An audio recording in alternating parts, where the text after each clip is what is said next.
में बात करेंगे बाला साहेब ठाकरे के जीवन परिचय। यह एक ऐसा व्यक्तित्व था जो भारत में जब चाहे तब हिंदू मुस्लिम के दंगे भड़का सकता था और जब चाहे तब हिंदू मुस्लिम को एक साथ जोड़ सकता था। तो चलो देखते हैं ऐसे व्यक्तित्व का जीवन परिचय। बाला साहेब ठाकरे का जन्म 23 जनवरी 1926 को पुणे में केशव सीताराम ठाकरे के यहाँ एक प्रबुद्ध चंद्र सैनिक कायस्थ प्रभु परिवार में हुआ था। वे एक लेखक थे। उन्होंने महाराष्ट्र में मराठी भाषी लोगों को संगठित करने के लिए संयुक्त मराठी चळवळ आंदोलन में प्रमुख भूमिका निभाई थी। बाला साहेब ठाकरे का विवाह मीना ठाकरे से हुआ था। उनसे उनके 3 बेटे हुए, बिंदु माधव, जयदेव और उद्धव। उनकी पत्नी मीना और सबसे बड़े पुत्र बिंदु माधव का निधन 1993 में हो गया। फिर भी बाला साहेब ठाकरे निडर होकर खड़े रहे और अपने देश के प्रति जवाबदेह रहे। बाला साहेब ठाकरे ने अपना जीवन मुंबई के प्रसिद्ध समाचार पत्र की प्रेस जर्नल को कार्टूनिस्ट के रूप में प्रारंभ किया। इसके बाद उन्होंने फ्री प्रेस जर्नल की नौकरी से त्याग पत्र दे दिया और 1960 में अपने भाई के साथ मिलकर एक कार्टून साप्ताहिक मार्मिक की शुरुआत की। 1966 में उन्होंने महाराष्ट्र में शिवसेना नामक एक कट्टर हिंदू राजनैतिक संगठन की स्थापना की। हालांकि शुरुआती दौर में बाला साहेब ठाकरे को अपेक्षित सफलता नहीं मिली, लेकिन अंततः उन्होंने शिवसेना को सत्ता की सीढ़ियों पर पहुंचा ही दिया।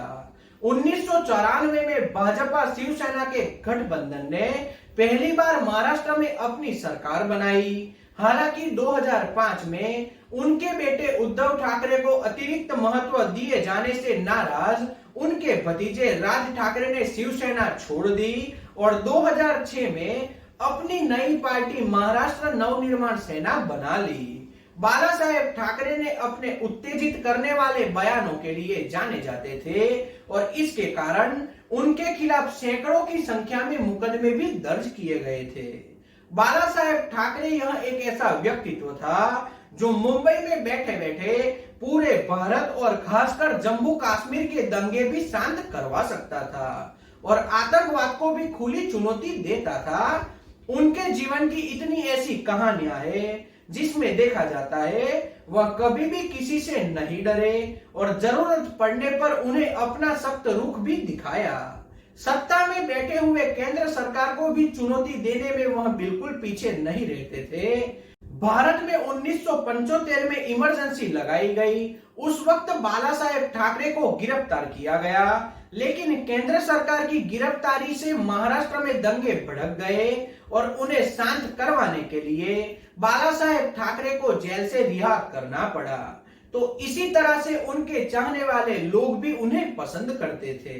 अब हम बाला साहेब ठाकरे की मृत्यु कब और कैसे हुई वह जानते हैं। बाला साहेब ठाकरे को उनके निरंतर खराब हो रहे स्वास्थ्य के चलते सांस लेने में कठिनाई के कारण 25 जुलाई 2012 को मुंबई के लीलावती अस्पताल में उन्हें भर्ती किया गया। 14 नवंबर 2012 को जारी बुलेटिन के अनुसार जब उन्होंने खाना पीना भी त्याग दिया तो उन्हें अस्पताल से छुट्टी दिलाकर उनके निवास पर ले जाया गया और घर पर ही सारी चिकित्सक सुविधाएं जुटाकर केवल ऑक्सीजन के सहारे उन्हें जिंदा रखने का प्रयास किया गया। उनके चिंताजनक स्वास्थ्य की खबर सुनते ही उनके समर्थक व प्रियजन उनके मातोश्री आवास पर पहुंचना शुरू हो गए।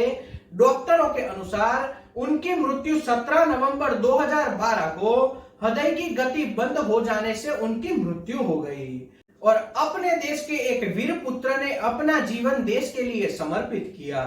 उस वक्त के भारत के प्रधानमंत्री डॉक्टर मनमोहन सिंह ने उनकी मृत्यु पर भेजे शोक संदेश में कहा, महाराष्ट्र की राजनीति में बाला साहेब ठाकरे का योगदान अतुलनीय था, उसे कभी भी भुलाया नहीं जा सकता। लोकसभा में प्रतिपक्ष की नेता सुषमा स्वराज ने भी उनके निधन पर गहरा दुख प्रकट किया था। शिवाजी मैदान पर पूरे राजनीतिक सम्मान के साथ उनकी अंत्येष्टि क्रिया की गई। इस अवसर पर लालकृष्ण आडवाणी, सुषमा स्वराज, अरुण जेटली, नितिन गडकरी, मेनका गांधी, प्रफुल्ल पटेल और शरद पवार के अतिरिक्त अमिताभ बच्चन और अनिल अंबानी भी मौजूद रहे और सम्मान के साथ उन्हें विदा किया गया। तो यह था बाला साहेब ठाकरे का जीवन परिचय। तो आज के वीडियो में इतना ही। जय हिंद।